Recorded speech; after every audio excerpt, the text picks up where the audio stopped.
Hello my dear friends, welcome back to my channel. ఈరోజు అయితే మనం బెండకాయ మసాలా కర్రీ చేయబోతున్నాం. దీన్ని పిల్లలు కూడా సులువుగా చేసుకోవచ్చు.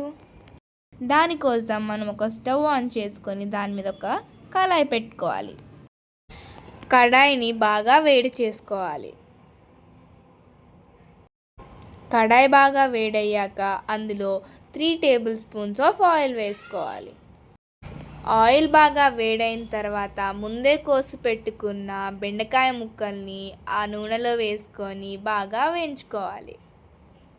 మీకు కావాలంటే బెండకాయల్ని నార్మల్గా మనం కూరలో వేసేటట్టయినా కట్ చేసుకోవచ్చు, లేకపోతే దాబా స్టైల్లో రావాలంటే ఈ విధంగా కట్ చేసుకోవచ్చు.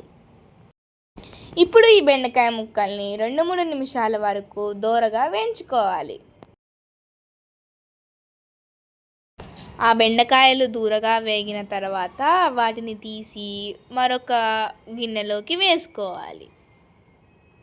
ఆ ఫ్రై అయిన బెండకాయ ముక్కలను వేరే గిన్నెలోకి తీసుకున్న తర్వాత అదే కడాయిలో 2 టేబుల్ స్పూన్ల ఆయిల్ వేసుకొని ఆ నూనె వేడైన తర్వాత అందులో తాలింపు గింజలు వేసుకొని దూరగా వేయించుకోవాలి. అందులో కొంచెం జీలకర్ర వేసుకొని ఆ జీలకర్ర కూడా కొంచెం వేగిన తర్వాత అందులో మీడియం సైజులో కట్ చేసుకున్న ఉల్లిపాయ ముక్కల్ని వేయించుకోవాలి. ఆ ఉల్లిపాయ ముక్కలు బాగా వేగేటట్టు చూసుకోవాలి. ఆ తర్వాత అందులో కొంచెం కరివేపాకు, కొంచెం పచ్చిమిర్చి వేసుకొని వేయించుకోవాలి. ఇవన్నీ మంచిగా వేగిన తర్వాత అందులో కొంచెం ముందే పట్టి ఉంచుకున్న టమాటో పేస్ట్ని వేసుకోవాలి. టమాటా పేస్ట్ వేసిన తర్వాత దాన్ని బాగా కలుపుకోవాలి.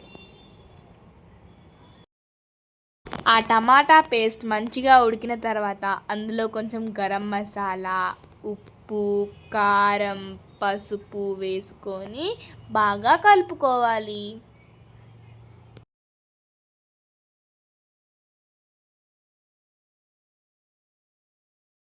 ఆ మసాలాలన్నీ బాగా కలిసిన తర్వాత దాని మీద మూత పెట్టుకొని ఒక 2 నిమిషాలు ఉడకనివ్వాలి.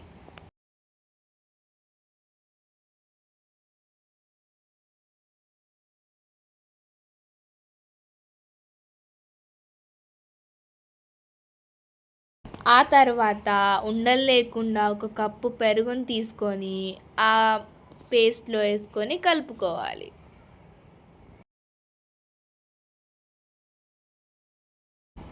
పెరుగుని బాగా కలుపుకొని మీకు కావాలంటే అందులో కొంచెం నీళ్లు కూడా పోసుకోవచ్చు, మీకు గ్రేవీకి కొంచెం ఎక్కువ కావాలనుకుంటే. ఆ కడాయి మీద ఇప్పుడు ఒక క్యాప్ పెట్టేసి దాన్ని కాసేపు ఉడకనివ్వండి.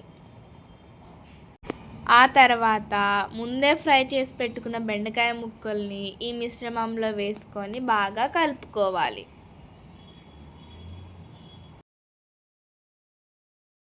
బెండకాయ ముక్కలన్నిటికీ మసాలాలు బాగా పట్టేలా కలుపుతూ ఉండాలి.